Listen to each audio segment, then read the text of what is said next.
আজকের প্রশ্ন 5605 এর সাথে কোন ক্ষুদ্রতম সংখ্যা যোগ করলে যোগফল একটি পূর্ণবর্গ সংখ্যা হবে। আজকে আমি তোমাদের খুব সুন্দর করে, যাতে তোমরা বুঝতে পারো, এভাবে বোঝাবো। ভিডিওটা তোমরা টেনে না দেখে একদম ধৈর্য সহকারে, মনোযোগ সহকারে প্রথম থেকে শেষ পর্যন্ত দেখবা। যারা এই ভিডিওটি প্রথম দেখছো, আমার চ্যানেলে যারা নতুন, তারা পূর্বের ভিডিওগুলা দেখে আসবে, না হলে কিন্তু তোমরা আজকের এই ক্লাসটা বুঝতে পারবে না। মনোযোগ দাও। প্রথমে আমরা সংখ্যাটা লিখব 5605। 5605 বর্গমূল নির্ণয় করার নিয়মে আমি বলছিলাম জোড়ায় জোড়ায়, এই পাশ থেকে জোড়ায় জোড়ায়, মানে দুইটার উপরে, দুইটা করে অঙ্কের উপরে দাগ দিতে হবে। দিলাম। ডান পাশে একটা বাঘের মতো দাগ দিতে হবে। এরপর তোমার এই প্রথম যে জোড়াটা আছে, এটা নিয়ে তোমাকে কাজ করতে হবে। আমি তোমাদের বিগত দুইটা ক্লাসে পূর্ণবর্গ সংখ্যাগুলো শিখিয়েছি। 1, 4, 9, 16, 25, 36, 49, 49-এর পরে হচ্ছে 64। যদি আমরা 64 নেই, তাহলে এখানে আছে কত? 56। এর চেয়ে বড় হয়ে যায়। 49 নেই, তাহলে 56-এর চেয়ে ছোট, তার মানে আমরা 49 নিতে পারি।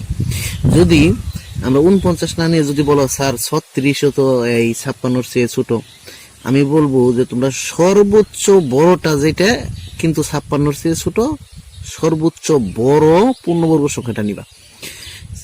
তাহলে সর্বোচ্চ হচ্ছে 49। তাহলে আমরা এইখানে লিখব বর্গমূল মানে 7, আর এখানে লিখব পূর্ণবর্গ সংখ্যাটা। পূর্ণবর্গ সংখ্যাটা কত? 49। এর বর্গমূল কত? 7। বিয়োগ করব 7। আবার এই পাশে একটা বাঘের মতো দাগ। এই পাশে কত আছে? 7। এই 7-এর দ্বিগুণ এই পাশে এমন ভাবে লিখবা যাতে এই পাশে একটা অঙ্ক বসানো যায়। পরে এই বাকি এক জোড়া এখানে কেটে নিয়ে আসো। এখন এখানে এমন একটি সংখ্যা তোমাদের নিতে হবে যেন ওই সংখ্যা দ্বারা গুণ করলে 705-এর চেয়ে বড় না হয়। তাহলে আমি তোমাদের রাফ করে দেখাচ্ছি। যদি আমরা এখানে 5 নেই, কত হয় দেখি।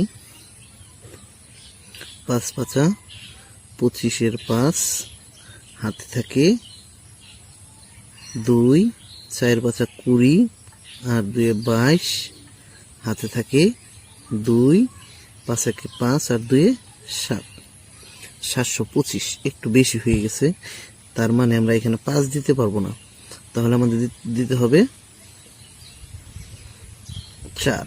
তাহলে 4 যদি দাও, তাহলে 4 দ্বারাই গুণ করতে হবে, 5 দ্বারা গুণ করা যাবে না। এই পাশে যে অঙ্কটা দিবে ওই অঙ্কটা দ্বারাই গুণ করতে হবে। 4 4 16, 6 হাতে থাকে 1, 4 4 16, আর 1 17, 7 হাতে থাকে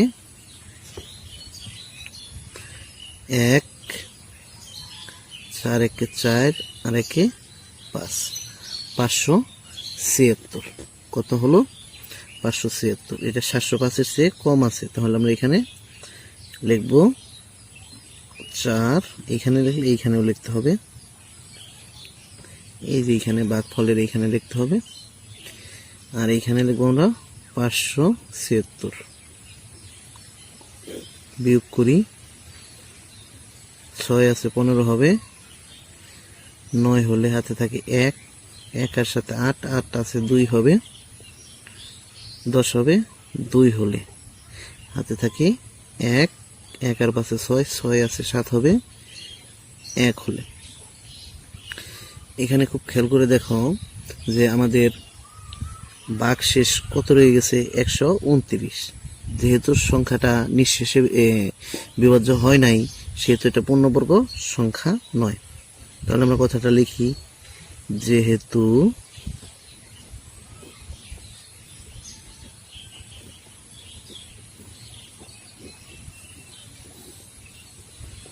সংখ্যাটির বর্গমূল নির্ণয়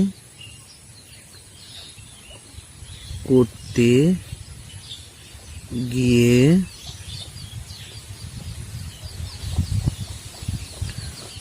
ভাগশেষ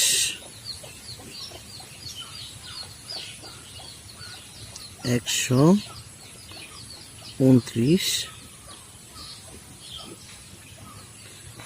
আছে। কাজেই প্রদত্ত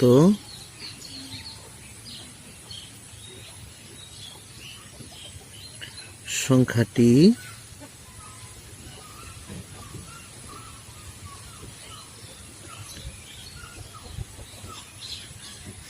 পূর্ণবর্গ সংখ্যা নয়।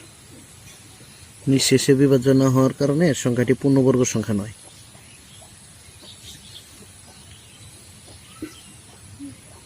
পাঁচ 5605 এর সাথে কোনো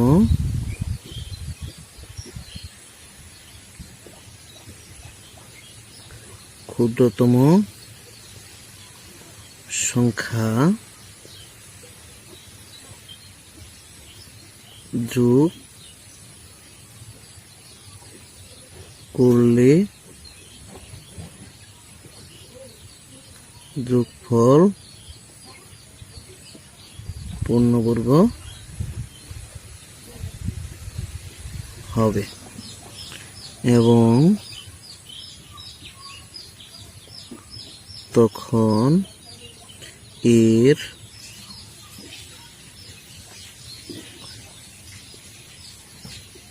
বর্গমূল হবে। দেখো এইখানে আমরা বর্গমূল হয়েছে আমাদের কত 74 নেওয়ার পরেও সংখ্যাটা কিন্তু নিঃশেষে বিভাজ্য হয় না, 129 অবশিষ্ট আছে। তাহলে আমাদের 74 বর্গমূল এর পরবর্তী বর্গমূলটাই কত 1 যোগ করতে হবে, 75 হবে। কত হবে 75। 2 যোগ 1 সমান 75। পরবর্তী বর্গমূলটা আমাদের হবে কত 75। 75 এর